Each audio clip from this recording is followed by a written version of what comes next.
Bienvenidos a una nueva emisión de A Solas. Hoy tenemos la enorme oportunidad de hablar con una figura, diría, legendaria aquí en Rusia y en el mundo del arte, Irina Antonova, la directora del Museo de Pushkin. Irina Antonova, legendaria directora del Museo de Bellas Artes Pushkin, nació en el año 1922 en Moscú. En el año 1940 ingresó al Instituto de Filosofía, Literatura e Historia, que en el año 1941 se unió a la Universidad Estatal de Moscú. En el año 1945, Irina Antonova se graduó de la universidad y comenzó a trabajar en el Museo de Bellas Artes Pushkin. En febrero del año 1961 fue designada directora del museo y desde entonces, cerca de medio siglo, está al frente de dicho centro cultural. Gracias a los esfuerzos de Irina Antonova, el Museo Pushkin coopera con decenas de museos por todo el mundo. De igual manera, en la capital rusa se organizan regularmente exposiciones extranjeras. Irina Antonova es personalidad emérita del arte de Rusia, laureada con el Premio Estatal de Rusia, académico de número de la Academia de Bellas Artes, académico de la Academia de Educación de Rusia, miembro correspondiente de la Academia San Fernando de Madrid. En el año 2009, Irina Antonova recibió el Premio Liberty por su aporte sobresaliente al desarrollo de los lazos culturales entre Rusia y Estados Unidos. Irina Antonova. Irina, ante todo, muchísimas gracias por concedernos la posibilidad y el honor de hablar con usted. Si les agrada a ustedes, a mí también. El Museo Pushkin es excepcional desde distintos puntos de vista. Tomando en cuenta que una parte de nuestro público probablemente no ha tenido la posibilidad de visitarlo, cuéntenos, ¿cuál fue el objetivo inicial al fundarlo? Sabe, dentro de 2 años el museo celebrará su centenario y, por supuesto, a lo largo de todo este tiempo ha sufrido diferentes cambios porque se fundó por un catedrático de la Universidad de Moscú, Iván Tsvetaev. El museo en sí se orientó al público joven en un principio, él mismo lo dijo muchas veces. Es decir, fue un museo adjunto a la Universidad de Moscú, el museo de la universidad. El catedrático de la universidad no tenía ninguna colección y cuando fomentó la idea de la creación de un museo en Moscú, principalmente pensó en los jóvenes, en los estudiantes. Era necesario que conocieran la cultura mundial del arte, pero como no tenía monumentos, encargó colecciones de copias sobre todo de las obras de escultura antigua. Después añadió la Edad Media, la época del Renacimiento. Después, de hecho, no desarrolló su museo. Era una persona muy perspicaz y mientras construía el museo, que se construyó durante 14 años, además el catedrático no tenía dinero, pudo realizar una campaña grande para recolectar dinero. Sabía convencer, tenía muchos patrocinadores, como los llamaríamos hoy en día. El principal de ellos, un tal Nechayev Maltsov, Yuri Stepanovich, era propietario de fábricas de cristal y fue él el que le dio la mayor cantidad de dinero para la construcción del edificio y para la obtención de esas colecciones. Pero ya Iván Vladimirovich Tsvetaev se daba cuenta de que posteriormente el museo se desarrollaría gracias a las obras auténticas, por supuesto, previo esto. Este proceso comenzó después de la Revolución, cuando fueron nacionalizadas muchas de las colecciones privadas en 1917. Una parte de las obras de arte llegaron a nuestro museo y después tuvo lugar un proceso que probablemente en cierta forma fue único, es decir, la redistribución de las colecciones de los museos ya existentes. O sea, propusieron al Hermitage, digamos, 500 cuadros para entregarlos a este museo, o, por ejemplo, algunos museos de Kiev o de otras partes. Y entonces, de esta forma, del Museo de Historia, de la Galería Tretyakov y de otros museos de la colección rusa también llegaron obras de arte. Como resultado, el museo amplió sus límites desde los tiempos de la antigüedad hasta la actualidad y ahora es un museo de la cultura mundial del arte. Los monumentos más antiguos datan del siglo V-VI a.C. Generalmente es el arte del Antiguo Egipto, de Asiria y hasta la actualidad.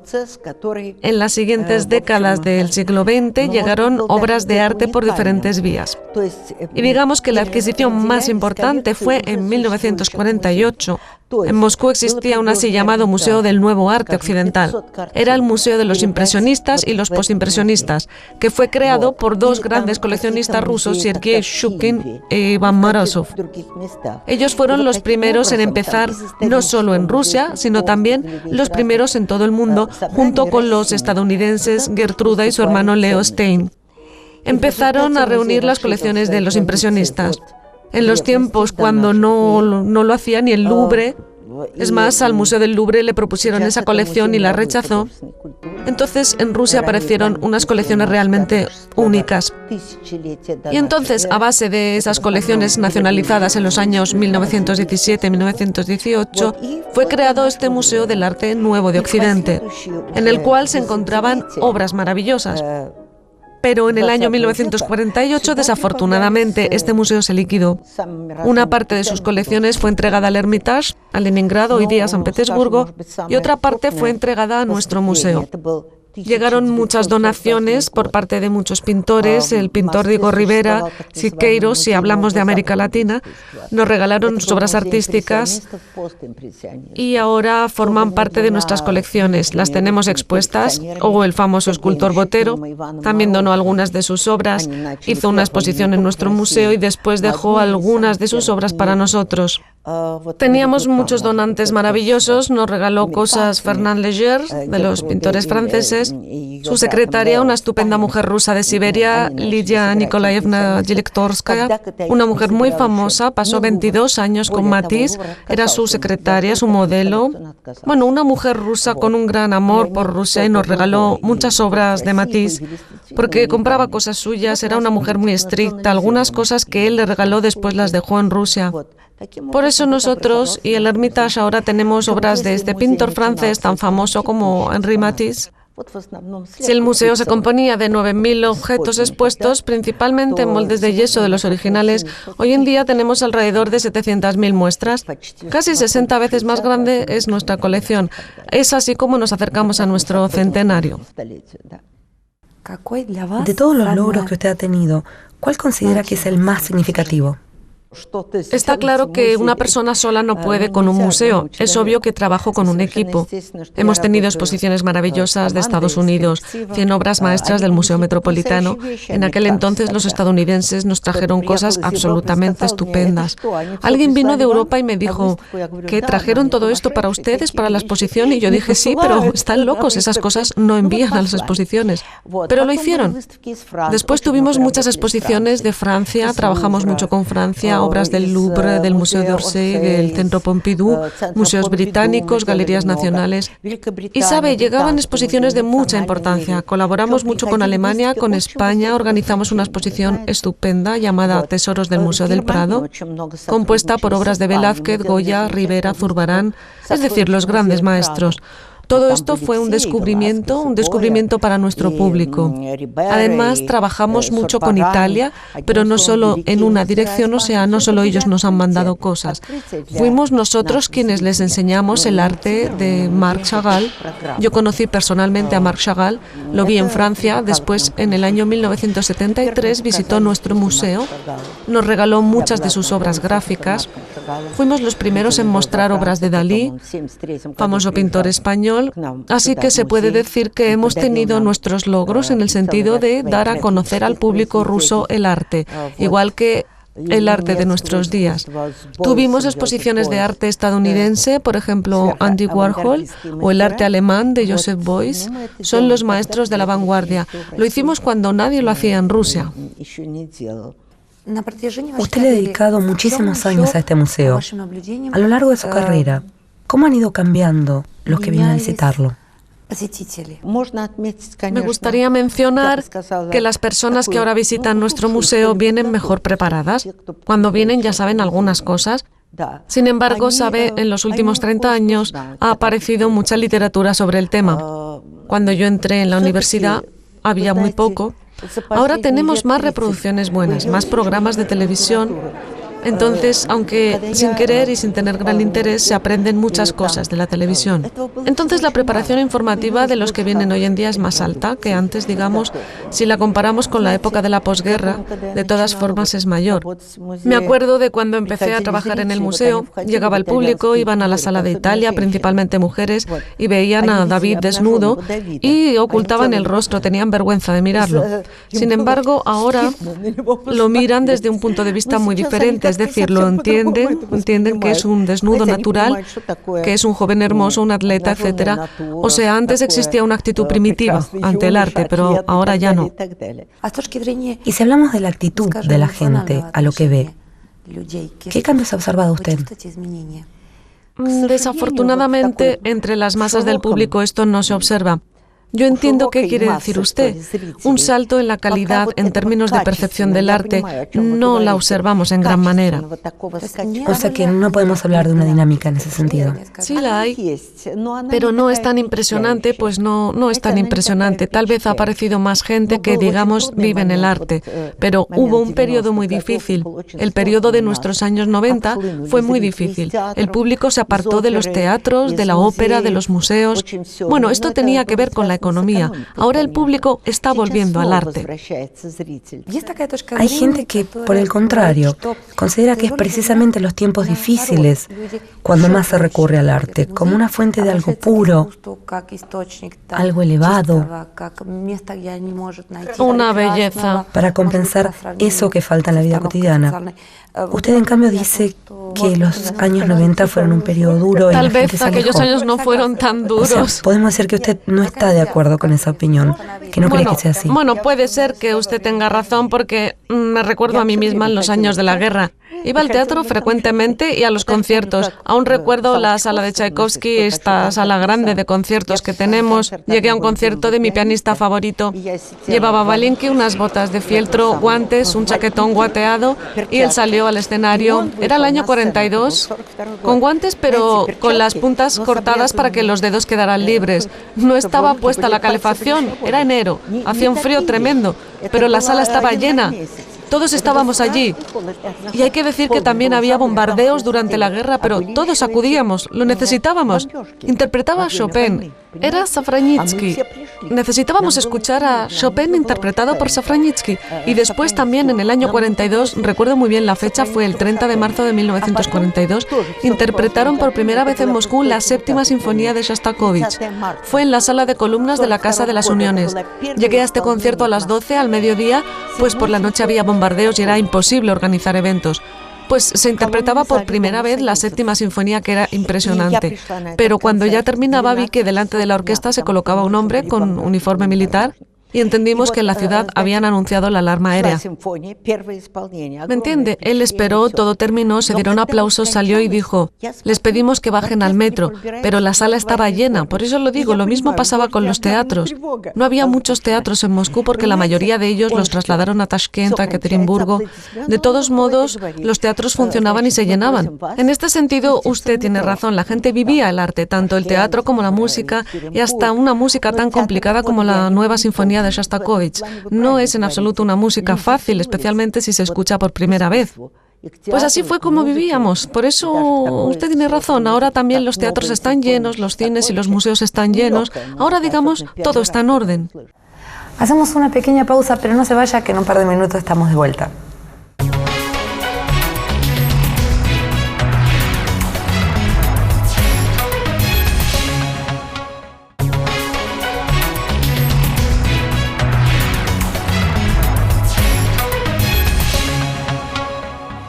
Estamos de vuelta entonces con la directora del Museo Pushkin, Irina Antonova. El éxito de una exposición depende también de aspectos objetivos que es imposible planear. ¿Cuál de todas las que usted ha realizado ha salido particularmente bien, ha logrado realmente emocionar al público? Bueno, si hablamos de un éxito absolutamente tremendo, por muy extraño que sea, fue la exposición del año 1955. A lo mejor ya sabe que a nuestro museo entregaron una cantidad de así llamadas obras transferidas. No fueron trofeos, sino exactamente obras transferidas después de la guerra. Y a nuestro museo llegaron desde la Galería de Dresde. Bueno, es una galería famosa que contiene tales obras como la Madonna Sixtina o la Venus dormida de Giorgione, el autorretrato de Rembrandt con su mujer Saskia de rodillas, o sea, obras famosas. Esta exposición duró 4 meses, desde el 2 de mayo hasta septiembre de 1955. Fue inolvidable. Más de 1 millón de personas asistieron a esta exposición. Había colas 24 horas al día. Aún la gente que, por ejemplo, empezó a hacer cola por la mañana no obligatoriamente entraban por la tarde el mismo día. Podían esperar hasta la mañana siguiente. Bueno, se turnaban, se iban a dormir, pero eso ya es otra cuestión. Pero hacían cola. Estábamos rodeados durante 4 meses seguidos. Claro que esta exposición fue la más grandiosa. Luego, por supuesto, viene la exposición Moscú-París. Fue inolvidable, ¿sabe? Fue una exposición de Modigliani. Tuvo lugar hace relativamente poco. Impresionante Impresionó mucho a la gente. Tal vez eso se debe a que Modigliani estuvo vinculado a Rusia, conocía a Anna Akhmatova, a nuestra gran poetisa Anna Akhmatova. Se sabe bien en Rusia sobre esta amistad legendaria entre ellos. Por eso la exposición tuvo un éxito colosal y además fue magnífica. Hecha estupendamente, estupendamente. Bueno, ha habido muchas grandes exposiciones, pero he hablado sobre las más impactantes. Bueno, hablemos de la última exposición que usted ha organizado. No es la primera vez que se expone a Picasso en nuestro país. Es un pintor muy popular aquí. ¿Qué es lo nuevo que se presenta en esta ocasión? Saben, no es tanto que les encante a la gente. Indudablemente, aquí hay muchos admiradores de Picasso, pero al mismo tiempo este pintor es el más discutido. Sabe, en algunas partes aún la palabra Picasso se usaba para denominar todo el vanguardismo del arte del siglo XX, todo aquel paso dramático y grandioso que se realizó del arte tradicional de los principios del siglo XX hacia el vanguardismo, el arte que en realidad, a decir verdad, acabó con todas las tradiciones, con aquellas tradiciones que existieron desde la época del Renacimiento, cuando se representaba la perspectiva, el espacio real, se tendía a representar algunas formas de vida real. No es casual que el siglo XX se caracterice por el surgimiento del arte abstracto, del cubismo, la época de la deformación, de la ruptura trágica de las formas del arte que existían entonces. Esta también cambia, pero no de manera tan radical, y esta transición radical que tuvo lugar en Rusia se concentró alrededor del nombre de Picasso. Teníamos a nuestros propios vanguardistas, Malevich, Kandinsky y otros, pero para los rusos fue exactamente Picasso la base. Por eso, cuando yo escribí el artículo para el catálogo, le puse el título de Picasso en Rusia es más que Picasso. O sea, es más que solo un pintor, es un reformador, es el que destruyó la tradición, es el que se distinguió por algo más que solo pintor. ¿Me entiende? Por eso aquí hay tanto sus admiradores como, especialmente así fue al principio, como los que no lo aceptaban en absoluto. A propósito, si abordamos el tema de las exposiciones que impresionaron especialmente al público, puedo enumerar la exposición del año 1956, hace más de 50 años. Fue la exposición de Picasso. Antes sus obras no se habían expuesto absolutamente en Rusia. Las obras para la exposición nos las mandaron tanto el pintor mismo como el escritor ruso Ilya Ehrenburg. Produjo un alboroto total entre la gente y fue entonces cuando provocó además las discusiones acerca de Picasso, ¿entiende? Convirtiéndolo en un pintor brillante. No me gusta comparar a las personas y decir quién es más importante, quién es mejor pianista, si Richter o Rubinstein. Son discusiones que no llevan a ningún lado. Pero en mi opinión es que Picasso pintó el cuadro más grande del siglo XX. De eso no tengo ninguna duda, es el Guernica. Obviamente no lo tenemos en nuestra exposición y no está en Francia, sino en España, en el Museo Reina Sofía, una galería. Es un cuadro en el que se concentran toda la tragedia, todo el dramatismo, todo el siglo XX completo. Es mi visión de esta tela. Ya sabe que es un cuadro que data del año 1937, aproximadamente a mediados del siglo XX. Entonces, si nos preguntamos quién es más grande, quién no lo es, pero hay una persona que pintó el cuadro más grande. Por supuesto, es objeto de diferente tipo de discusiones. Según lo veo, ahora hay menos discusiones, pero mucho interés, tanto más cuanto que en Rusia tenemos colecciones excelentes, pero de un periodo muy temprano de Picasso, del periodo azul y rosa. Pero algunas personas consideran que los mejores Picassos son precisamente los del periodo rosa y azul, ¿no? Donde pinta a sus acróbatas, a sus pobres, la famosa niña del balón, etc. Trabajó hasta el año 73 y pasó por todas las etapas, creó el cubismo, trabajó como surrealista. Es verdad que nunca trabajó como artista abstracto. Él siempre tuvo algo que decir a la gente y a través de la abstracción no podía. Sus cuadros siempre, incluso estos héroes monstruosos y fantásticos, deformados, ¿no? Como se dice, pero siempre hablan de algo, ¿entiende? Por eso necesitaba alguna representación, cualquiera, aunque fuera deformada. Y bueno, la gente lo percibe de diferentes maneras, su arte, porque es sin duda un gran maestro a lo largo de toda su vida, con sus dibujos, sus gráficos, era un gran dibujante. También hay otros grandes dibujantes como fue Rembrandt o Durero, y claro, Picasso, esto está claro, la grandeza en el terreno del dibujo y el público lo aprecia en la exposición, sobre todo al ver la película. Proyectamos una película donde él dibuja y se ve cómo surge la forma enseguida, de forma espectacular. ¿A qué representantes de las tendencias modernas En lo personal, le gustaría ver en las paredes del Museo Pushkin. Pues sabe, dentro de las paredes del museo quisiera ver todo lo más significativo que sucede en el mundo artístico. Y para esto no hay ningún obstáculo. No importa sea arte abstracto o no abstracto, surrealista o cualquier otro. Como se dice, todas estas... Lo más importante es que sea una obra de talento, que corresponda al espíritu del tiempo, que nos conmueva, hablando así claramente. En las exposiciones aspiramos a presentar todo lo que se pueda en este plano. Pero si hablamos de las tendencias del arte contemporáneo, tanto nuestras exposiciones como las exposiciones en el extranjero no consiguen abarcar todas estas tendencias, pues hay una lista de espacios de exposición donde anualmente se presentan los últimos logros en el arte. Pero a usted misma, ¿qué le interesaría? Es la Bienal de Venecia, que tiene lugar cada 2 años, es una exposición de documentos en Alemania. En Sao Paulo, Brasil, tienen sus bienales, ¿me entiende? Pero como regla también en Moscú ahora tenemos las bienales que se llevan organizando ya varios años. No me satisfacen, porque no abarcan los procesos que en realidad existen en el mundo. Sí, algo presentan, sí, muy a menudo, pero sabe, de todos modos es muy privilegiado, es siempre... Hasta que a nuestros organizadores de las bienales varias veces les pregunté, ¿y por qué siempre mostráis lo mismo que en la Bienal de Venecia? Sí, claro que hay que presentarlo también, pero el proceso es mucho más complicado. Sabe, en Rusia y en otros países trabajan muchos artistas de estilos completamente diferentes y también hay que mostrarlos obligatoriamente. Por ejemplo, el siglo XX es el siglo cuando, especialmente en su segunda mitad, el arte clásico deja de ser principal, ya no significa tanto como antes y es muy difícil para los pintores. Pienso que los grandes talentos no nacen menos que antes, pero abrirse paso y crear algo, como por ejemplo Picasso creó el cubismo, fue un gran descubrimiento y en esto ya no hay nadie, ¿sabe? Ya no se encuentran tales pintores. En ciertas ocasiones ya varias veces repetí que sueño con lograr vivir el momento. Asisto a muchas exposiciones y sueño con ver esas hojitas verdes. ¿Sabe cómo escribió Dostoyevsky? Que cuando el brote se rompe aparece una hojita. O sea, es una esperanza, un futuro. Saber que ahí crecerá un árbol. Y no hay nada de esto, no lo veo. Veo cuadros buenos, sí, son buenos, pero ya todo visto en el pasado. No hay nada nuevo, tiene que ser algo positivamente nuevo. Porque cuando muestran un pobre conejillo conservado en alcohol o hasta desmembrado, ¿sabe? Claro que me doy cuenta de para qué lo hacen, pero esto ya pasa de la raya. No tiene nada que ver con el arte ya, es un tipo de actividad para la que todavía no se ha encontrado un nombre. Lo encontrarán sin duda, pero ya se ha desviado del arte. Si afirmamos que el componente principal del arte es la emoción estética, y si no la hay, entonces no es arte. Otra cosa. Entiendo con qué cuenta este así llamado artista que en una piscina grande exhibe un conejillo conservado en alcohol, digamos un cadáver. Espera causar repugnancia y esto también es una emoción. Es una emoción negativa que también tiene una relación con lo estético. ¿O una emoción estética es solo aquella que causa satisfacción? No, cualquier cosa menos estética, ¿entiende? Sí, es una emoción, pero hay una gran variedad de emociones.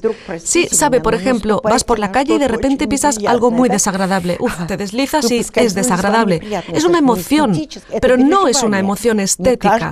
No todas las emociones son estéticas. Y en cuanto a mí, insisto en que el arte tiene que causar una emoción estética, ¿entiende? Y si no la hay, tiene que llevar otro nombre. Incluso no rechazo el derecho a existir de este tipo de expresión porque sí existe, está ahí.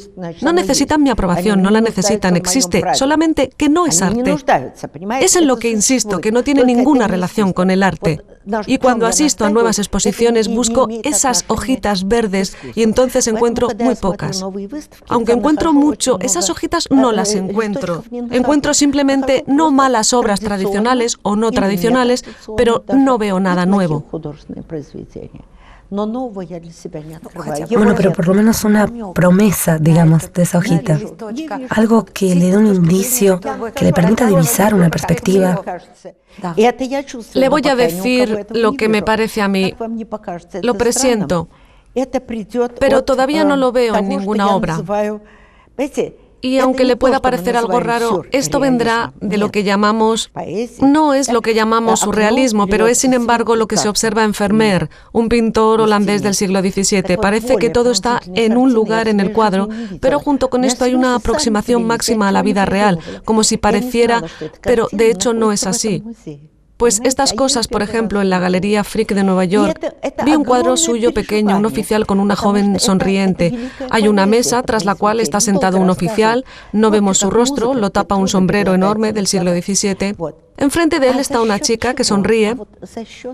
Sabe, es un burdel, un prostíbulo. Nunca he visto algo más penetrante en su poesía. La ventana, un rayo de sol y el mapa del mundo en la pared. No he visto en mi vida un cuadro más penetrante. Se me saltaron las lágrimas, no fingí nada. No sabía que este cuadro se encontraba en aquel museo, ¿sabe? Y lo vi por primera vez. Y es una experiencia muy significativa, es una gran poesía esta obra, tardaría mucho en contarlo, es igual de difícil que transmitir la música con palabras. ¿Y cómo se consigue? No es realismo, está por encima del realismo, estas cualidades que no es surrealismo como el de Dalí, que de repente hace que el reloj se derrita, el reloj no puede derretirse, pero lo pinta derretido, etc. Es decir, lo hace a través de lo fantástico, de lo fabuloso. Pero lo más complicado del superrealismo es cuando se revela. Tengo que decir que esta técnica no la dominaba ni Tiziano ni Velázquez, no conocían esta técnica, la conocía Vermeer. Y ¿sabe quién más? Algunos pintores italianos del siglo XV, Mantegna, Piero della Francesca, cuando simplemente te estremeces, cuando ves sus obras, sabe cuando penetras en ellas. Pero es algo completamente diferente. Intente llegar a este nivel, solo hasta ese terreno, en otro tipo de arte, pero teniendo como base el mundo transformado por el pintor. Muchísimas gracias por haber compartido con nosotros su increíble visión. Gracias a usted. Nos despedimos. Nuestra invitada de hoy ha sido Irina Antonova, la directora del Museo de Pushkin, una persona realmente excepcional. Hasta la próxima.